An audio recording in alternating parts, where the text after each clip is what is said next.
Well, welcome everyone. Welcome to our webinar. I'm Susan Chapman, Director of Member Services for the Tri-Societies. With me is Ann Jorce, Chief Operating Officer of ASTA and representing ASTA's lead and fuse committees. This series is a collaboration between ASA, CSSA, SSSA, and ASTA. We're pleased to have you joining us for our 2019 webinar series titled Road Trip of Your Career.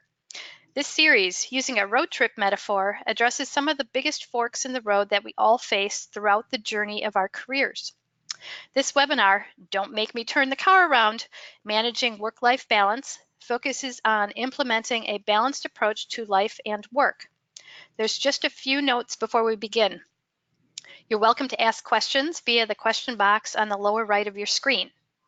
And to keep the flow of the webinar, we'll answer questions at the end of the presentations. Then, after the webinar, you'll receive a feedback survey. Please take a few minutes to give us your thoughts. And now, I'll turn it over to Jonathan Shaver of Envision Partners, who will be our moderator. Jonathan. Thank you, Susan. Welcome, everyone, to the next stop on the road trip of your career. My name is Jonathan Shaver from Envision Partners, a leadership development company focused on the growth and advancement of leaders in agriculture. I'm also an associate member of the American Seed Trade Association and a member of the Leadership, Education, and Development Committee. The American Seed Trade works on behalf of the seed industry to promote the research, development, and movement of quality seed to meet the world's demand for food, feed, fiber, and fuel. I'm so glad that you found time today to be part of our webinar on managing work-life balance. Today we have two speakers. Ashley Harlow from LG Seeds and Daigh from North Dakota State University. At North Dakota State University, Dr. Daigh is an assistant professor of soil physics in the soil science department. Aaron is a first-generation college student and enjoys spending time with his wife and 3-year-old daughter. In addition to a full research program, Dr. Daigh teaches undergraduate and graduate courses on soil ecohydrology and physics. Aaron obtained his BS and MS in crop, soil, and environmental sciences at the University of Arkansas. He then obtained his PhD from Iowa State University in 2013. Before joining NDSU, he was an associate researcher of drainage water quality in the Agricultural and Biosystems Engineering Department at Iowa State. Our second speaker, Ashley Harlow, grew up in a small town in central Indiana. She graduated from Purdue University in 2010 with an agricultural economics degree. Coming from 6 generations of row and livestock farms on both sides of the family, Ashley's interest in agriculture was ingrained in her from the start. She's now carrying on that legacy with her husband as they start their own portion of the family farm that includes row crop and small cow-calf operations. Ashley is the proud mother of 2 children, one 5-year-old son and a 2-year-old little daughter. Ashley is the business manager at LG Seeds based out of Westfield, Indiana. LG Seeds is owned and operated by AgReliant Genetics. Aaron, Ashley, I'll now turn it over to you. All right. Well, thank you, Jonathan. Hi, everyone. Thank you for the opportunity to speak with you all today.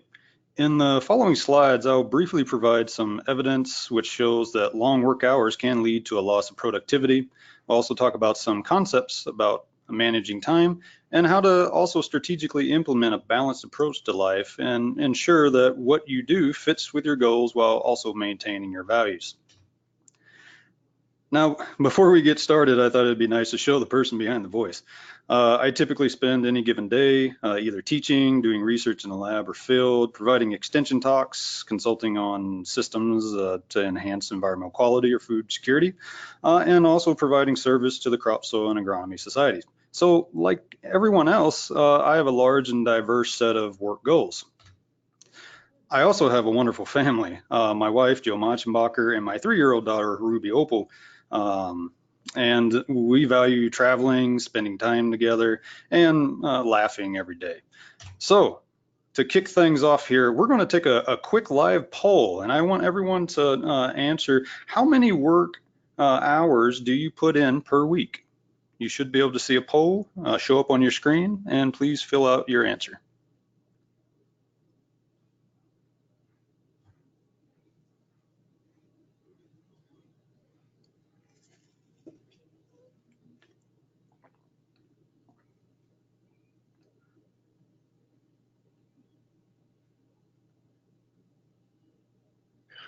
Okay, Aaron, so the answers are coming in here and rapid fire. And it looks like our winner here is 41 to 50 hours per week, about 50% of the group, 13% at 25 to 30, 9% of 31 to 40.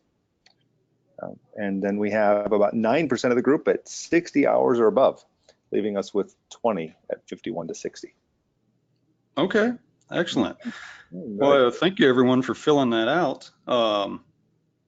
These numbers actually have a good distribution. You can kind of get an idea of who else is in the audience and what their work week perhaps looks like. And if we look at some of the studies that have been done out there, typically you'll see that about 4 out of 10 workers report that they work over 50 hours per week. 2 out of 10 tend to report that they work over 60 hours per week, and the average American works about 47 hours per week. So a little bit more than what we considered a standard 40-hour week culture, perhaps. However, when people report their work hours, they typically don't include what we might call plugged-in hours, where they're performing tasks on their mobile devices, such as reading and answering emails, either during their commute or while eating meals.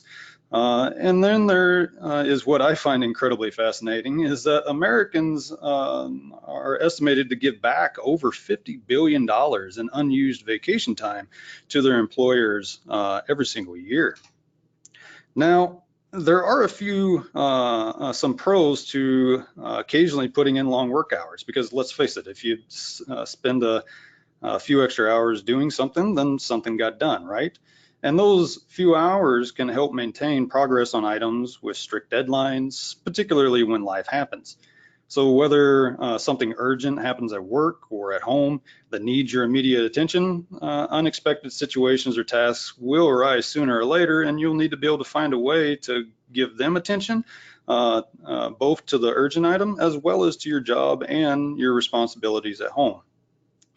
With some work tasks, they can also provide a tremendous amount of personal satisfaction because the work is stimulating. For instance, the artist who put together these balancing semis likely had a large amount of hours to pull this display off at Burning Man.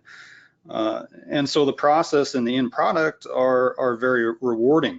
However, I want to provide a warning here that workaholism and loving your job are two very different things. If you find yourself having difficulty stopping work or getting anxious when office hours are technically done, or from restraining from working on the weekends, then this might be a good indicator of workaholism. It tends to be based more off of addiction rather than love or innate joy for the work that you're doing. And this is particularly important for employers to understand. I've seen on more than one occasion where an employer makes the comment that if you love your job, then you never work a day in your life. And that may be true, but when you tell an employee that, you're also making assumptions about what they love in life and how they should be partitioning that love, and what aspects of their job they should be enjoying. So this can easily backfire and instead ends up encouraging workaholism. Now, everyone has had an experience, has experienced a time when they have received a tremendous amount of joy from an accomplishment that required a lot of effort. And our minds build associations between those two feelings, joy and effort. This gives rise to what is commonly called an effort heuristic. Heuristics are associations or shortcuts, if you will, that our minds make based off of our previous experiences. It's a way that our brain can filter the daunting amount of information being processed at any given moment. And you can easily come up with, allowing you to come up with an answer or an action to a situation. This is pretty much where the gut feeling or one's intuition comes from. However, this is also where all implicit biases are also born. So with an effort heuristic, your mind will automatically associate that joy is around the corner when you're experiencing a substantial effort. But more often than not, we also associate effort with the hours that we log throughout the week. So we automatically feel that long hours will result in something valuable. However, long hours also will result in what we call presenteeism, where employees are present, but no productivity is necessarily being obtained. So what does studies tell us about productivity over work week? Well, and particularly when we focus on the amount of productivity per hour. So typically during the first 35 hours of a week, we're at our most efficient and productive. After 35 hours, our productivity tends to start declining, and that might be due to the fatigue or boredom or other distractions that emerge throughout the week. At 50 hours, we emerge onto what is called the productivity cliff. This is where things tend to fall off rather sharply, and at times they can even go negative. After about 55 hours, a typical person may produce no additional productivity at all. So whether you're working 80 hours a week or 55 hours per week, the cumulative productivity over the week tends to be the same. And this is because of fatigue and sleep deprivation, and that they not only cause us to work more slowly, but the quality also tends to be lower. This causes many of us just to redo or correct our work during the next week. And it's estimated that sleep deprivation will end up causing us about $60 billion a year in lost productivity on average. And so too often we base our schedules off the assumption that more hours logged will result in more productivity. And this tends to give rise to the she or he is a hard worker culture. And that's a title that I think we can all agree that's held in high regard in most workplaces. However, long hours don't always necessarily equate to higher productivity, let alone quality of work. And when those long work conditions tend to persist over many continuous weeks, just week after week after week, then fatigue can starts to become connected with absenteeism and even turnover from burnout. I'm sure that this is similar in other places, but at least here at NDSU, turnover costs us approximately 30% of an employee's salary due to the temporary vacancy, resources needed to hire someone new, and then training for that new employee. And for those that don't burn out, there appears to be no benefit from passing up work benefits such as vacation. Several private firms and nonprofits have released reports that those who don't take vacations don't necessarily tend to get any more raises or promotions than their other colleagues. Instead, the tendency is to be more along the lines of being less productive to some degree, and oftentimes score lower on a performance review. Now, this may seem to contradict what we often perceive about people who appear to be really excelling and who are on the fast track to the top. However, looks can be deceiving.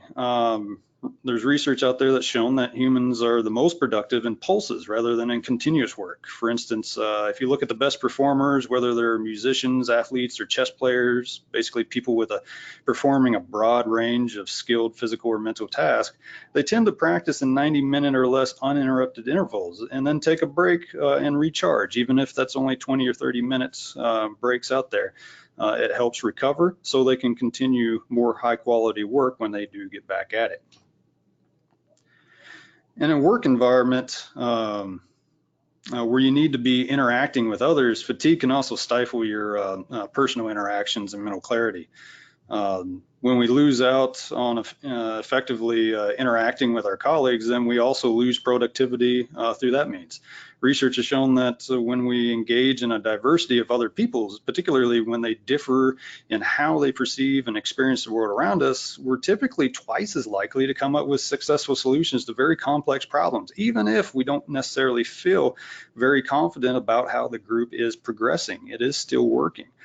If we're not able to effectively engage in civil dialogue with our colleagues, then it can take much longer to end up reaching good solutions. And when new ideas and solutions are in the process emerging, time and sleep are really needed to be able to consolidate our memories so we can recall them at a later time when we need them. This consolidation of what sometimes are called memory traces is the process of where our mind tends to interweave information into other memories in our lives so that it tends to be preserved into the long-term memory. This is a process that can take hours to even several days to be able to complete. So a lack of sleep inhibits this memory consolidation. So now that we've talked a good bit about some of the evidence of what long work hours tend to do for productivity, let's talk about strategies for managing our time. A strategy that I like to use is something called Covey's grid. This involves asking ourselves if a task is important or not important, and then asking if it's urgent or not urgent. And we can map a typical day's set of tasks on a grid such as the one here to where we have importance on the top and urgency on the side. If you're anything like me, I tend to find that many impromptu tasks arrive no matter what my original schedule ended up looking like. And many of these impromptu tasks are likely important and urgent, if not in my own eyes, and perhaps in the eyes of someone, whoever that person is that just came in my office or sent me an email. And then between these tasks, I have a tendency to decompress more in the unimportant and not urgent items category. So this might be just mindlessly cruising my emails on my cell phone, checking out some cool photos through National Geographic, or rearranging the little black bubbles over and over and over again in this image here, to be honest. And these types of days are fast-paced and exciting, yet they're also exhausting at the same time. But they do not necessarily create the type of productivity that shows how valuable of a resource we really are, nor do these tasks get us any closer to that raise or promotion that we want. So to obtain the type of productivity that perhaps we want more of, we need to put more time into the category of important and not urgent tasks. Now, these tasks are developing our big ideas and strategies, developing our big ideas and the strategies of how to implement them successfully, as well as then organizing our time so we can put those strategies into action. For myself, the best way that I made the shift to spend more time was to spend more time for reflection, learning to trust myself more and thinking about ways that I can organize my urgent tasks so that they line up in the direction to help me move my big ideas forward. So several years ago, before my daughter was born, I didn't have much of a balanced work life. The birth of my daughter made me really reevaluate how I spent my time.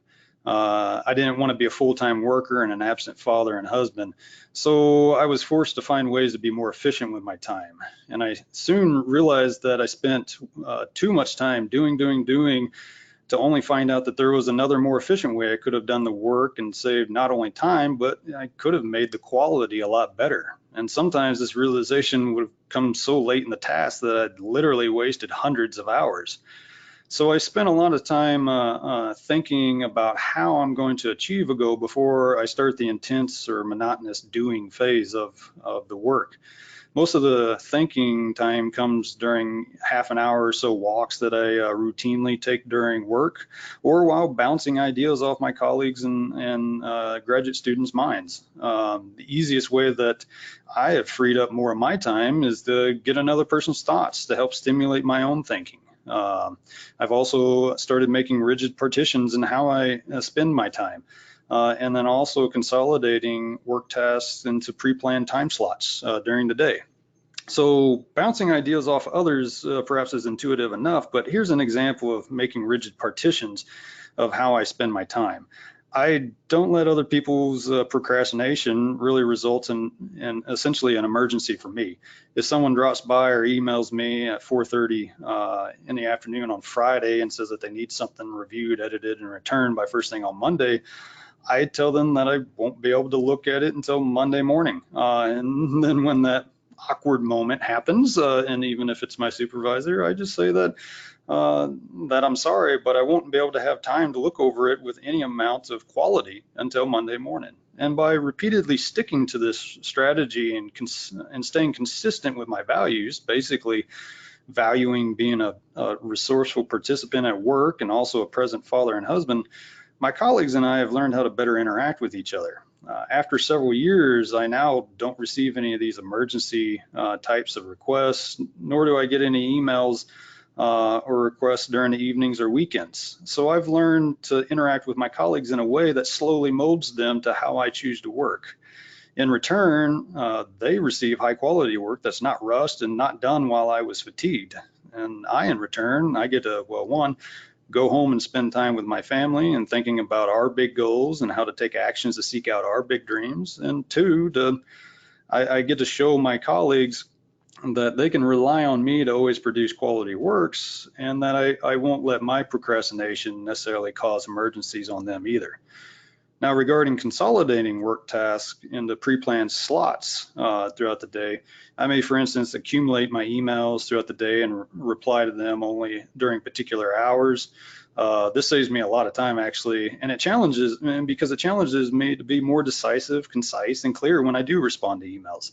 I also learned that when I start preparing for speaking events, whether it's a month in advance or 2 days in advance, the difference in quality is hardly even noticeable most of the time, even though I may have spent many dozens of hours over the month versus maybe 4 to 5 hours over just the 2 days of preparation. So once I started being conscious about my work habits, it took me several months for me to learn how to restructure my time and to learn to become more efficient while in the office. And I had to learn to be more decisive and less hesitant. In many ways, I had to learn to be able to trust myself more and to be more confident in my own decision-making skills. And this time management practice is important both for work and for life outside of work. High quality life comes from balancing work and non-work tasks alike. So at home, you might find many urgent and important tasks as well, such as cleaning or cooking for the family, scheduling doctor's appointments. But at the end of the year, a long list of those accomplishments might not necessarily make us feel like we had a really awesome year. Perhaps you want to get involved with rescuing animals or training up for the Badwater Ultramarathon, starting a family, or really whatever desires that you have that can really make you feel like, wow, what a life at the end of the year, both work-wise and outside of work. Balance is all about minimizing the potential for regrets, either at home or at work. And when things get out of balance, we often do tend to succeed at obtaining some goal, but too often at the sacrifice of other goals. So balancing life is about accomplishing all kinds of goals without unneeded sacrifice that will ultimately induce some form of regret. For my family, we value international travel and spending time thinking about, discussing, investigating, and planning for our next big adventures. And we've even been able to find ways to incorporate international experiences into our actual jobs too. So one last thing I want to end on is how to keep your goals and more so the strategies and process that you employ to obtain those goals, how to keep them in line with your values. In any socioeconomic system, there's a risk of what we call externalities. These are the unanticipated consequences outside of our defined system that causes problems. These are the things that years or decades later catch up to us and has a fierce bite more often than not. In general, goals, they need sufficient time to be obtained, and we also don't have sole control over them. Instead, others around us have a share in whether a goal is actually reached or not. In contrast, our values, those can be fulfilled immediately, and you have absolute control over upholding them. And oftentimes, we set goals, they may not necessarily align well with our values. So here's an example. I value my health and spending as much time as I can to be present and participate in my daughter's life. The latter also gives a strong motivator for improving my health in the first place. So that's a good example of values that are internally consistent and help reinforce each other. But I might set a goal to lose weight and use some strategies to lose the weight. However, if I accidentally place too much value on the metric of what is my weight, I might actually be using unhealthy methods to keep the weight loss progressing. And this goes along with something that's called Goodhart's laws, when we get distracted by metrics instead of the actual end goal. Therefore, the process that I might use to lose weight in that case would directly be inconsistent and go against my actual values of health and ensuring that I get as many years to spend with my daughter as possible. So spending time to discover what one's values are, particularly the ones that are perhaps not so obvious as maybe perhaps honesty and love, that's time well spent discovering what they are. Once you find what those values are, then list them down somewhere. These can be called your touch points. You can display them somewhere that helps remind you of them while you carry out your day-to-day life and as you spend time on your important and not so urgent tasks. I have my list on my office wall where I can easily see it, and those that come into my office can also see them. So to wrap things up for my segment, Covey's grid helps me explicitly manage my time to find the right type of productivity both at work and at home.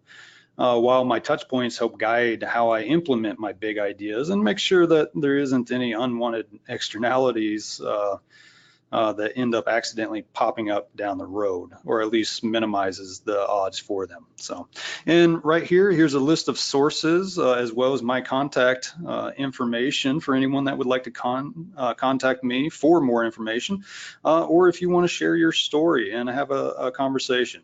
And with that, thank you everyone, and back to you, Jonathan.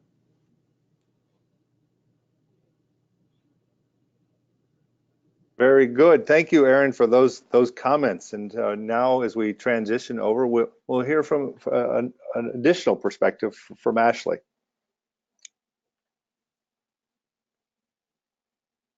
Ashley? Thank you, Jonathan. Hopefully everybody can see my screen okay. As Jonathan introduced at the beginning, so my name is Ashley Harlow.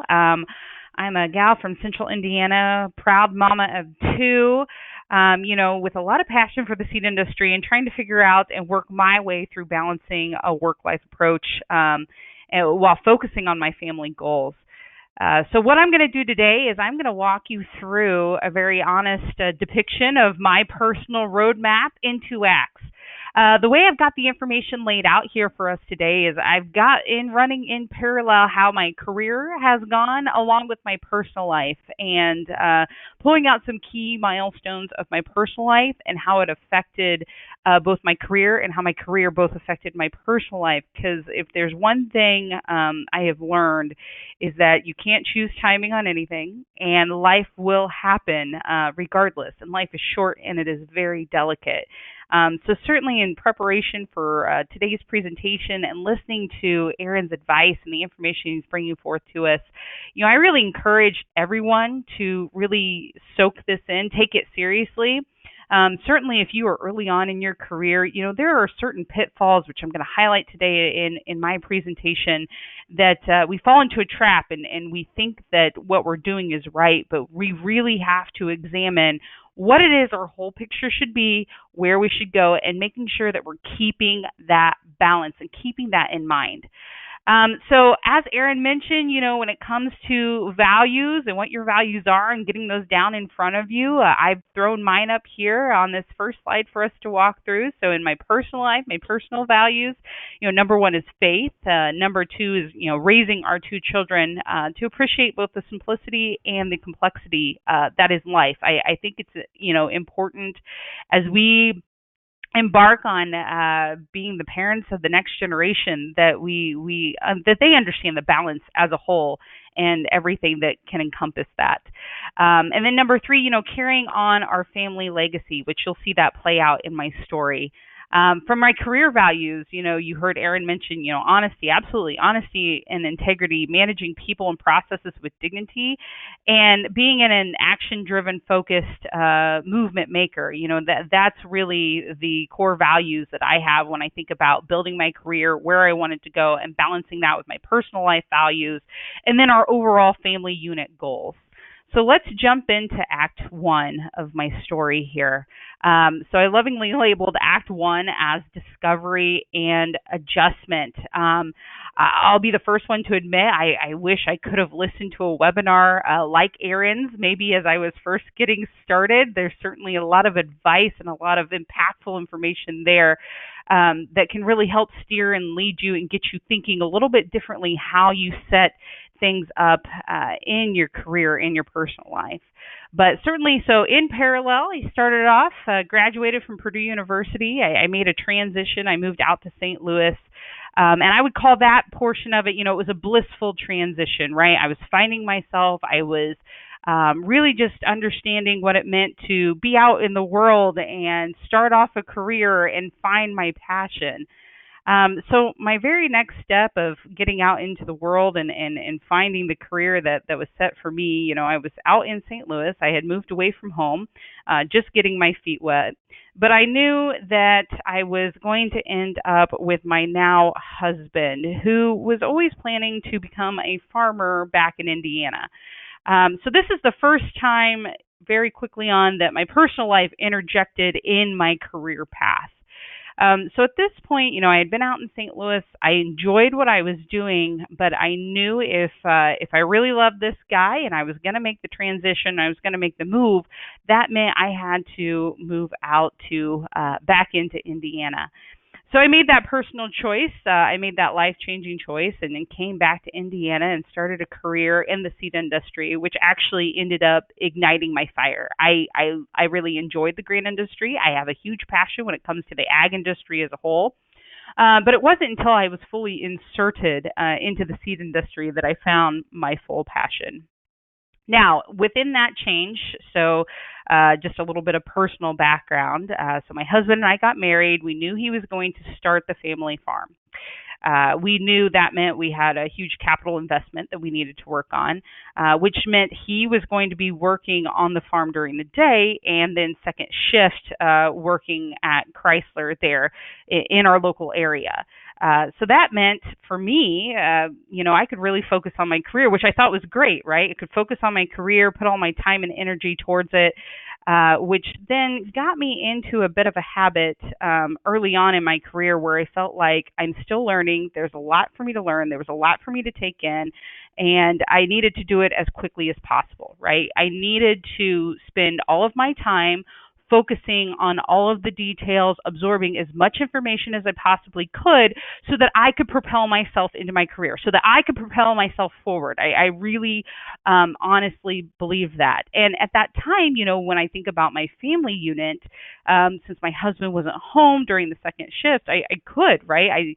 In my mind, I could go to work. I could go to work at 8 o'clock, and I could leave at eight in the evening, and it was fine. And I quickly went from, I absolutely love my job, but I quickly fell into that workaholic that you heard Aaron talk about and mention. And I found myself in this rut that when a major life event happened, I really wasn't sure how I was going to balance it and how I was going to get through it. Again, I was early on in my career, just as I'm sure much of you are, and I didn't really even understand what I was doing until I was so far deep in it, right? And really, it was a life change, and it was a life event that really kind of shook me to say, Ashley, what are you doing, and how are you going to balance this back out? How are you going to balance what your next step and what your next phase is? And that next phase and what that adjustment was for me was becoming a mother for the first time. So I became pregnant with my son. And not only was I working extremely long hours that, I really had brought on myself, right? When I think about looking back. And at that point, and I just want to point this out too, don't be afraid to have crucial conversations. At that time, I felt like here I am, I'm pregnant, I am working a job in a manner that is completely unsustainable for how I want to be as a mother. I was also commuting an hour and 15 minutes one way, so that was 2.5 hours out of my day that I wasn't, going to be able to be with my family or be at work getting something done. And when I thought about the impending motherhood that was coming along as I was pregnant, there just didn't seem like there was any true end in sight. So for me, I felt like I had no choice but to make a change. And what I would say to that, if you're finding yourself in that situation, if you've gotten yourself to this point, that's simply not true. Open up those conversations with your colleagues and your coworkers. I did not. I had in my head that the only way to get myself out of this was a change. Which is exactly what I ended up doing. But looking back now and even reaching back to some of my colleagues, I could have opened up some conversations that would have played out a little bit differently. But again, I was still in this discovery and adjustment mode. So I made the change. I made a change to a position that was 15 minutes from home. I thought, great. It was really a great move, I felt, in my career and where I could take things and what it would look like. So I made the move, 15 minutes from home, gave me a lot of my personal life back. But as I got into the position and looking at the location that I was at, I realized I had pigeonholed myself. So again, I knew I was landlocked. I knew that I wasn't going to be moving out of Indiana, and the organization that I sat with, while there were maybe a couple other opportunities within, the upward momentum really wasn't going to be there. If I wanted to continue to grow with that organization, I was going to have to make a move. So again, I had conflicting sides to what my overall personal life and what my total end goal was, and where I wanted to grow. So again, I found myself a bit stuck, still adjusting to motherhood, and a little bit stuck to say, well, I don't want to choose between motherhood and a career. I certainly wanted to be sitting with an organization and in a position where I felt like I could have both, and one that balanced it out with my personal goals, the overall unit, my family unit, and understanding we were going to be growing that farm here in central Indiana. So again, as I'm feeling imbalanced, just as I did before, but probably ticking off to the other scale, I felt myself in yet another position where I needed to make a change.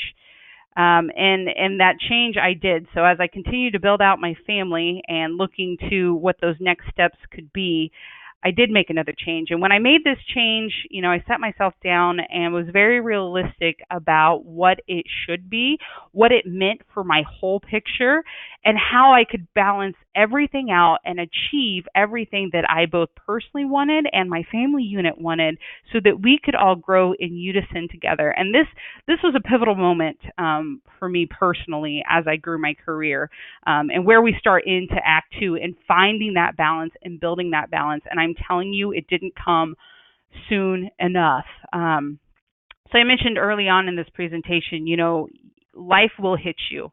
Life will hit you. It will hit you fast. It will hit you hard. And it will hit you probably in multiple modes that you're least expecting. And I don't say that to scare us. I say that to be realistic. As I made this change for myself personally, I ended up going through a time in life that nobody would expect and nobody really prepares you for. We had several of our friends actually lose their children. One in particular, and it hit me very hard at this time. It was a 2.5-year-old little boy who was the exact same age as my son.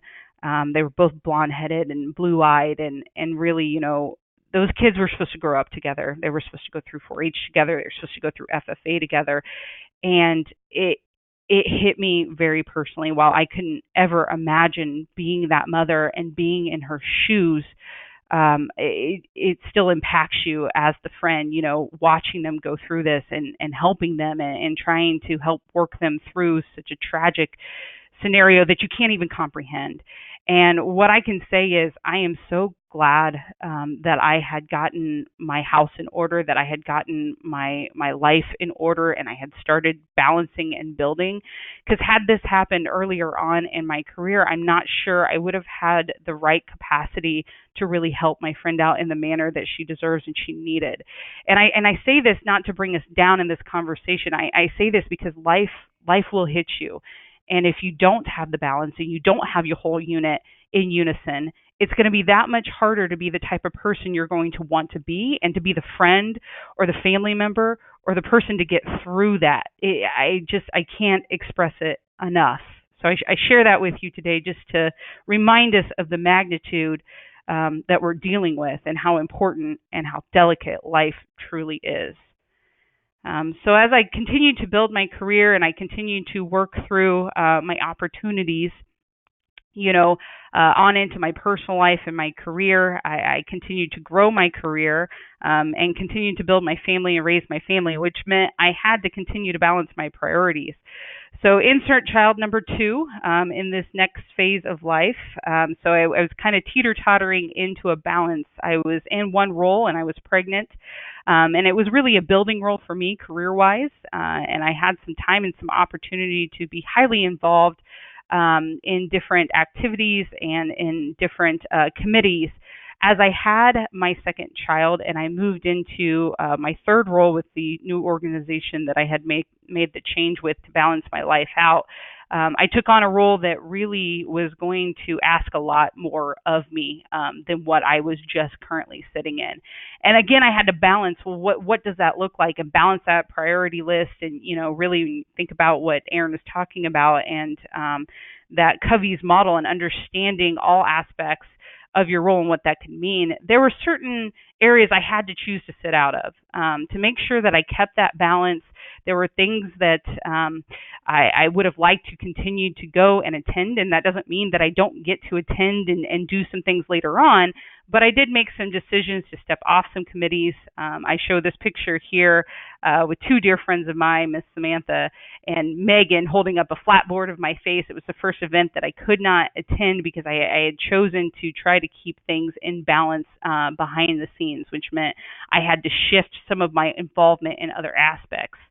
And again, that doesn't mean you can't go back to it. I think shifting your priorities and growing your career is an ebb and flow, and it's all about that balance and understanding what's being asked of you in that time and in that place, and understanding that can grow and change as you move through your own personal journey. And so for me, I'm very happy that I have moved through my own personal transition and learning on how to balance and changing that through, because just as we said, life continues to happen and continues to trudge on. As I think about this next phase in life, we're really in the next phase of losing that great generation.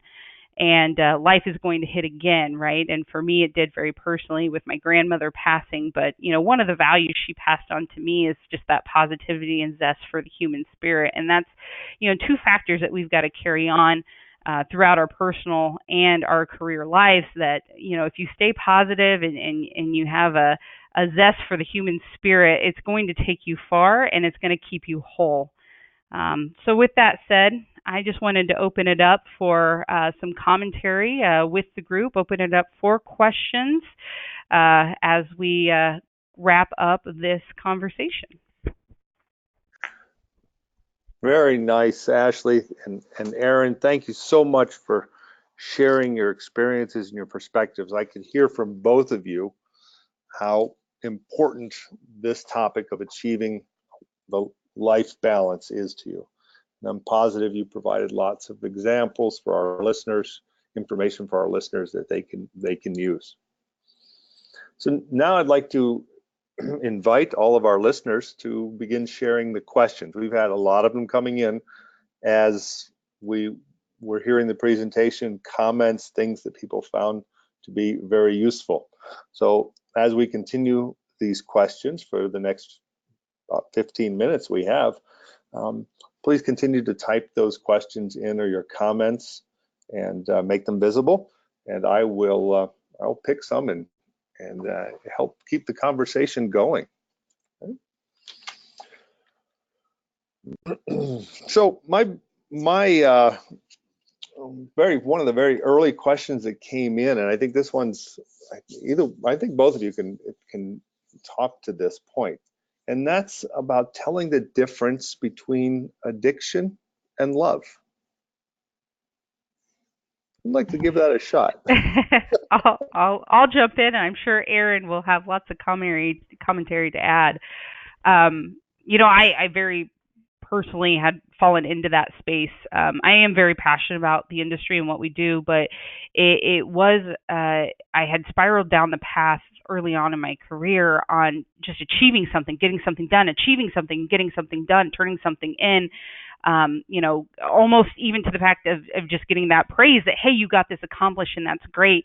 So then it just became that addictive challenge to get to the next level, continuing that praise, continuing the achievement of getting something done, and you lose sight of the overall focus. It almost then drives you more towards a task-driven methodology and thinking versus stepping back, looking at the whole picture, thinking about the bigger picture, and working towards that, and less about the individual tasks. And it does, like I can say from personal experience being in that, it got to the point where it was just addictive about getting a task done versus looking at the whole body of work and really just loving what you're doing as a whole picture.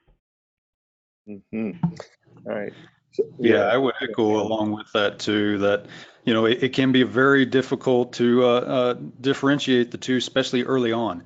A lot of times it's actually, unfortunately, easier to tell after it's already become a problem. And probably the easiest way that I've seen for myself is to differentiate the two is when I do something and I feel like, oh, I love doing this, and that may be true, but then suddenly I am doing it for small tasks associated with it, and I'm seeing other goals that I'm passing up on because I just didn't give them time.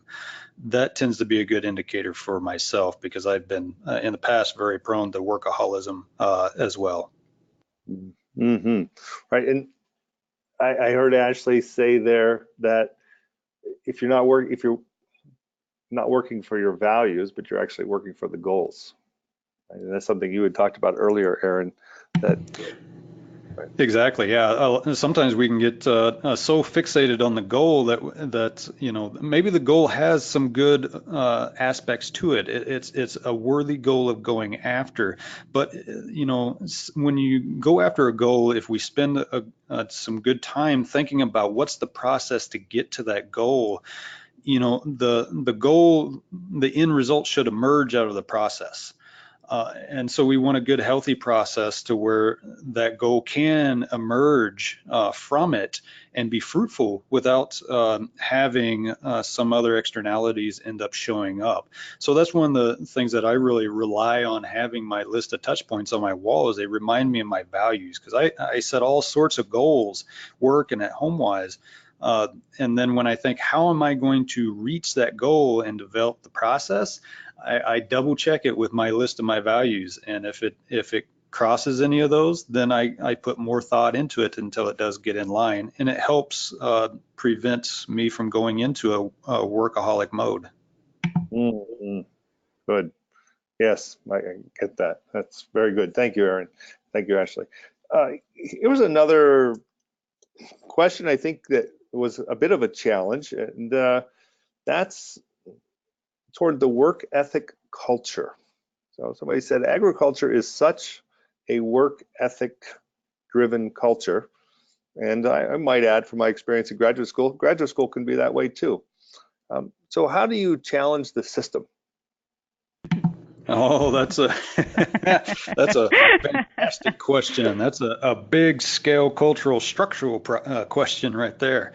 I think part of the notion too is that this comes into, how did the culture get started in the first place, and asking that question, because agriculture has a tremendously long history that it's developed in, and the culture that's emerged with it is based on who was most active and what the cultures were previously.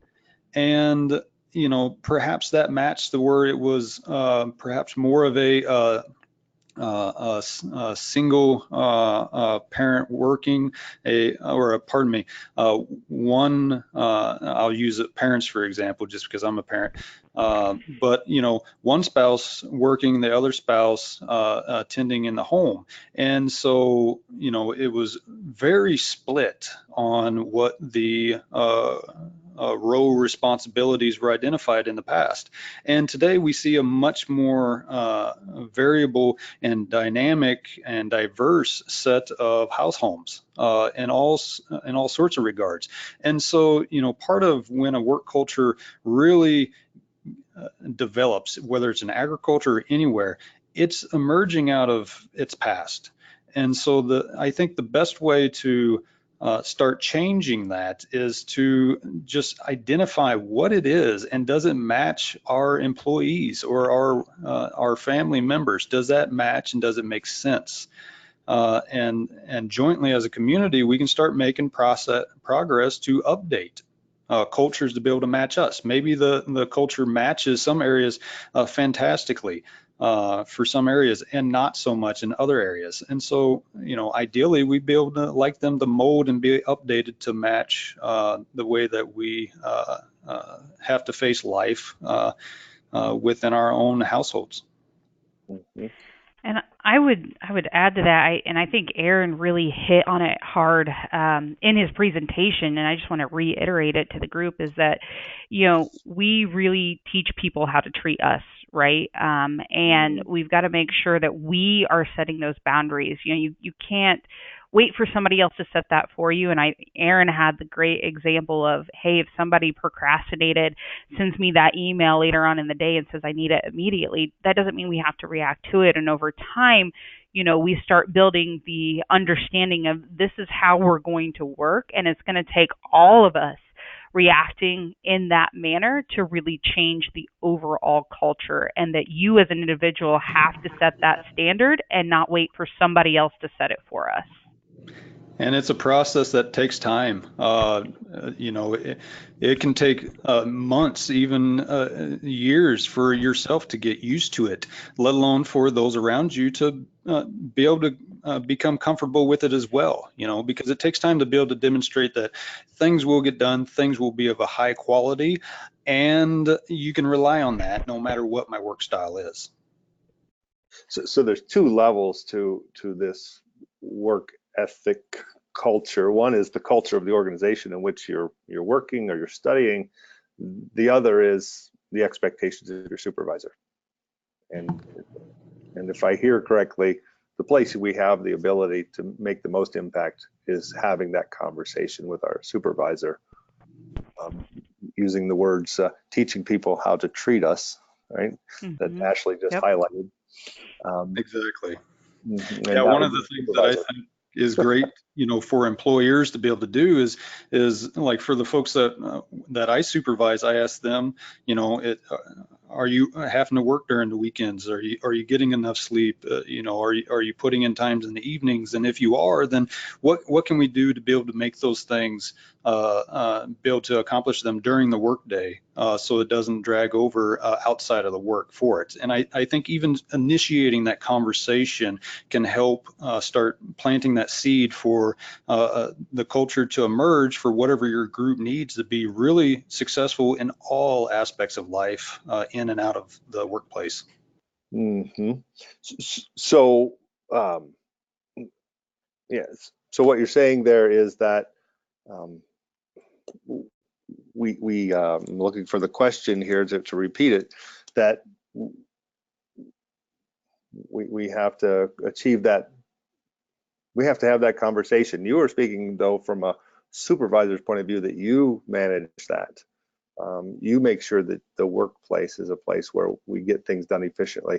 Here's the tie to the question is, how do we become more efficient, and then say, well, with the extra time, I'm going to go do something that's for me or for my family, versus saying, well, I'm more efficient, therefore I can produce more.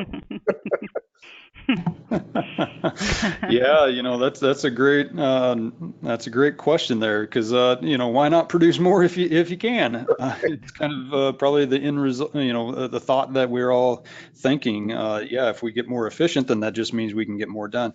And what I have personally found myself, and this was really surprising to me, although I was just trusting in the process. When I started really changing around how I spend my workday and spending less hours working, trying to get more efficient and getting more into that important and not so urgent category, spending more and more time into that, it was amazing to me how my productivity actually started increasing, even though I was working less.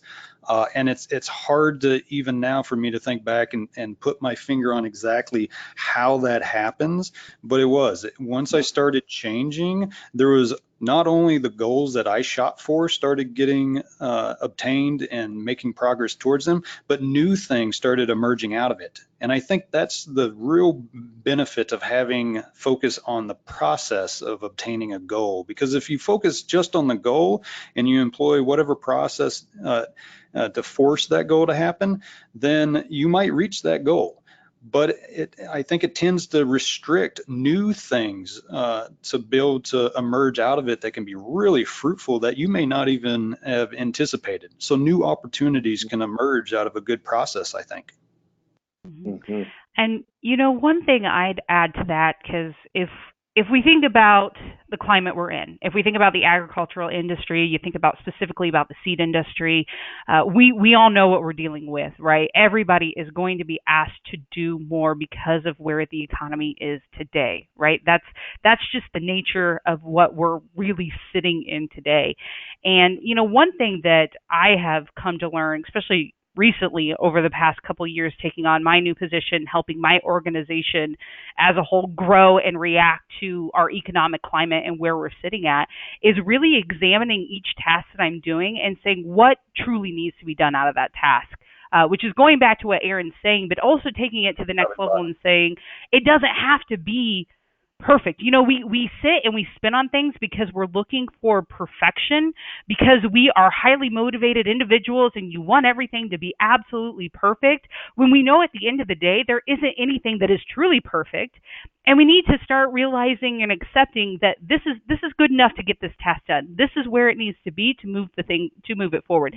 Does this drive the action I need for it to take so I can move on and go to the next, instead of spending an extra, 20 minutes, an extra 30 minutes, an extra hour perfecting it, because that perfectionism, which I think you find in highly driven individuals, will actually slow you down as well. And so you almost have to get comfortable with, does this get me through and get the action done to carry on towards the higher goal and keep things moving on down the road? Yeah, that's great. It's about managing expectations. Is it to have this done perfectly or to have it done? Yes. And knowing what the most important things are, from if there are other people that are helping to make those decisions, having those Yes. conversations, identifying what the expectations are and being very clear about that. Yes, and you hit on it right there. That's so key too, right? You can come out of a meeting and assuming that these 20 things that have just been discussed are all top priorities, when if you go back, sit down, really challenge whoever you're working with to prioritize these. We have all of these have to get done. You put them in order. We can now work on a timeline. So it goes back to that conversation we were having earlier. Again, you've got to help people understand, prioritize as a whole, prioritize with you, so the whole unit can move together and be realistic about the movement that you're taking forward as well. This comment came in way back when we did the poll, and it was actually a pushback on the numbers. And somebody said, is the number of hours from the poll the number of hours at work, or is it the number of hours actually working? What do you think of that, Aaron? Oh, I love that question. Because that may have went through many of your minds when you're thinking about, well, how many hours do I really do? And do I count the ones that I'm in the office, or that I'm in the combine, or does that include everything, even when I'm working on my phone? And so perhaps the responses that we got from the poll had a lot of different interpretations from it. The numbers that I gave afterwards are typically what gets reported. You'll see for when people are asked how many hours do they log at work, and so that includes kind of people that let's say that you stayed an extra 3-4 hours to finish something before then you got in the vehicle and went home for it. It doesn't necessarily consider plugged in hours, or I spent 5 minutes doing this at this time, and then an hour later I spent 5 more minutes on another task. Those numbers I presented typically aren't included in that kind of data. All right. So one last question here as we wrap up, and this one has to do with what happens if you have already overworked yourself. Any ideas about pivoting to overcome the demotivation? I would actually go off of what Ashley was really hammering on at one point in her talk about having a crucial conversation.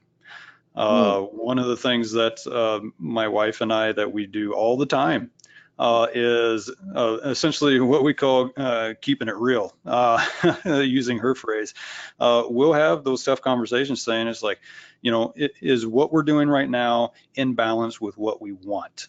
And if not, what do we need to actively do to get it in balance? Because one of the things, at least in my life, is that balance is not once you get it, then you're there. it's something that it can be imbalanced for a little bit and then balance right out as things at home or at work change and tasks change, things come up.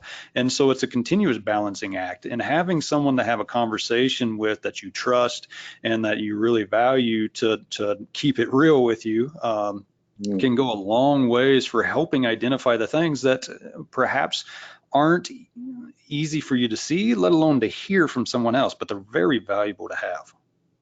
And getting out of that hole of demotivation is not a fast process, but having a partner is valuable. Yep, it won't happen overnight, and it will be it can be like breaking any other addiction if it's to that degree. It could be a lot of anxiety and require a good bit of perseverance over days or weeks or even months to be able to get into a new norm, but it is worth it to be able to go through. Fantastic. Well, Aaron and Ashley, I know that this has been a useful presentation for all of us. You both are role models for the real work that it takes to achieve and to maintain a healthy work-life balance. We should remember and collect many of these points and practice many of these points that were shared today. So Aaron and Ashley, thank you both for sharing your personal experiences and best practices that work for you. I'm sure we can all identify with some aspect. And so to the participants who are here today, we thank you for your interest, your active participation in the webinar through the questions. And I invite you to join us in our next webinar in the ASTA Tri-Societies Career Development Series. And that one is titled Switching Gears, Transitioning to Administration, which includes both in higher education as well as roles in the private sector. And that will be held 1 month from today, on May 22nd at 3 o'clock Eastern, 2 o'clock Central. And so I thank you everyone for being here, and we'll talk again next month.